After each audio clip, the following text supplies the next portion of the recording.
এটা ছিল বুধবারের সকাল। সেদিনের সকালটাও শুরু হয়েছিল আর 5টা নর্মাল দিনের মতোই। সকালে উঠে ওকে টিফিন প্যাক করে দিয়েছিলাম, ও নিয়ে দোকানে বেরিয়ে গেল। এইবার আমি একদমই ফ্রি হয়ে যাই, নিজের মতো করে সময়টা কাটাই। সেই ধনেপাতা গাছগুলোর কথা বলেছিলাম, মনে আছে তোমাদের? সেই গাছগুলো দেখো কত বড় বড় হয়ে গেছে। আর ধূপ লাড্ডুগুলো একটু রোদে দিয়ে দিলাম। কালকে দোকান থেকে আসার সময় ও কিছু জিনিস নিয়ে এসছে, সেগুলোই গুছাচ্ছিলাম। আসলে বাড়িতে নুন আর চিনিটা একেবারেই কম ছিল, এই জন্য বলে দিয়েছিলাম, ও আসার সময় নিয়ে এসছিল। আর আমরা তো নেসলে কফিটাই খাই, তো আমি বলেছিলাম ওকে যে তুমি একবার ব্রুটা এনো তো, খেয়ে দেখবো। তাই জন্য একটু এই ব্রুয়ের স্যাশেগুলোই এনেছিল, যদি ভালো লাগে খেয়ে দেখি তাহলে ওইটাই আনবো এবার থেকে।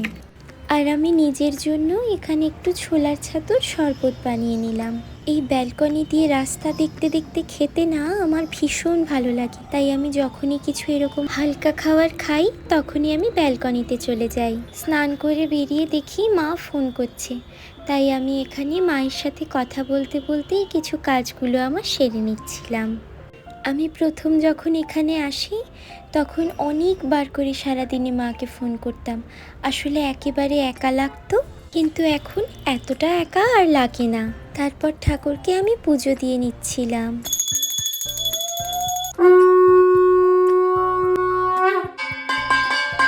দুপুরে মাছ ভাজবো বলে 2টো মাছ বের করে নিলাম। কি হারে বরফ জমে গেছে মাছগুলোতে। আর করবো একটু বেগুন ভাজা। আর আমার এই গোল গোল বেগুন ভাজা খেতে না ভীষণ ভালো লাগে। আমি বিয়ের আগে এই শুধু বেগুন ভাজা দিয়েই ভাত খেয়ে নিতাম, আমার আর কিছু লাগতোই না। তাই এই গোল বেগুন ভাজাটা আমার কাছে একটা ইমোশন। বেগুনটা ভালো করে ধুয়ে তার মধ্যে নুন, হলুদ, লঙ্কা গুঁড়ো, চিনি আর সর্ষের তেল ভালো করে মাখিয়ে নিলাম। আর বসিয়েছিলাম একটু মুসুর ডাল সেদ্ধ।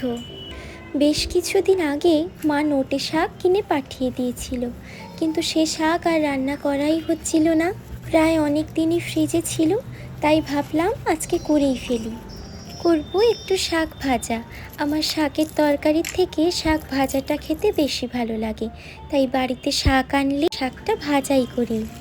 মাছটাও ভেজে নিয়েছি আর করে নিয়েছিলাম একদম পাতলা করে মুসুর ডাল। আমাদের বাড়িতে না ডাল সেদ্ধটা বেশি খাওয়া হয়, কিন্তু আজকে ভাবলাম যে ডালটা ছেঁকেই দিই। তোমাদের সাথে আমার এমন আরও অনেক ছোট ছোট গল্প হবে আগে। তোমরা খুব ভালো থেকো। টাটা।